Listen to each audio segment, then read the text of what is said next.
ఒక డాక్టర్ కొడుకు డాక్టర్ అవ్వగలుగుతున్నాడు, ఒక ఇంజనీర్ కొడుకు ఇంజనీర్ అవ్వగలుగుతున్నాడు, ఒక టీచర్ కొడుకు టీచర్ అవ్వగలుగుతున్నాడు, ఒక ముఖ్యమంత్రి కొడుకు ముఖ్యమంత్రి అవ్వగలుగుతున్నాడు.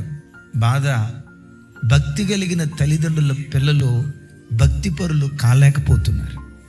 క్రైస్తవ కుటుంబాల్లో 100% ఏ కుటుంబంలో కదిలించిన ఇదే వేదన.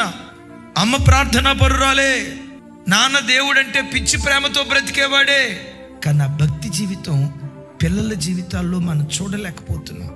వచ్చే తరాన్ని దేవునికి అందించే విషయంలో ఎక్కడో మన కుటుంబాలు ఫెయిల్ అయిపోతున్నాయి. అమ్మా, నీ పిల్లలకు నువ్వు ఆస్తి పంచిపెట్టు, సంతోషం. నీ ఆస్తిని పంచిపెట్టిన దానికంటే నీ భక్తి జీవితాన్ని పంచిపెట్టే తల్లిగా నువ్వు బ్రతకాలి.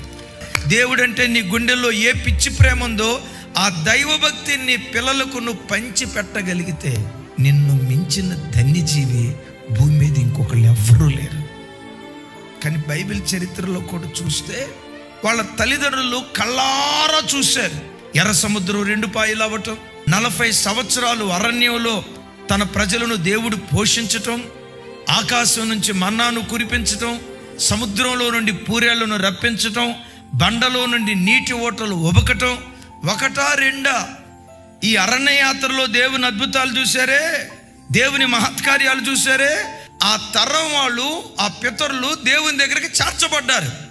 వారి తర్వాత వెరీ నెక్స్ట్ యెహోవానైనను ఆయన ఇశ్రాయేలీయుల కొరకు చేసిన కార్యములనైనను ఎరుగని తరం ఒకటి పుట్టగా. నా ప్రభు పిల్లలారా, ఎందుకు అలా జరిగిందో చెప్పమంటారా? వాళ్ళ పిల్లలకు వాళ్ళ దేవుణ్ణి గూర్చి చెప్పలేకపోయారు. ఈరోజు చాలామంది క్రైస్తవులు కూడా బయట వాళ్ళకి సాక్ష్యం చెప్తారు, చెప్పాలి. సంఘాల్లో సాక్ష్యం చెప్తారు, చెప్పాలి. వాటన్నిటికి మించి తల్లి, నీ కడుపును పుట్టిన నీ పిల్లలకు యెహోవా పరాక్రమ కార్యాలు పదే నువ్వు తెలియజెప్తూ ఉండాలి.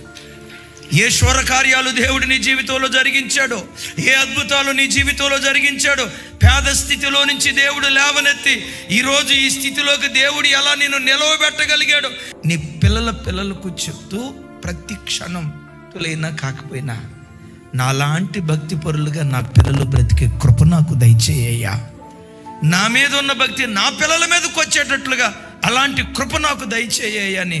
అమ్మా, అయ్యా, నీవు సిద్ధపడటం కాదు, నువ్వు దేవుని కొరకు బ్రతకటం కాదు, రాబోయే తరాన్ని దేవుని కొరకు నువ్వు బ్రతికించాలి. రాబో తరాన్ని దేవుని కొరకు మనం సిద్ధపరిచేటువంటి వారిగా ఉండాలి. యేసయ్యకు మహిమ కలుగును గాక.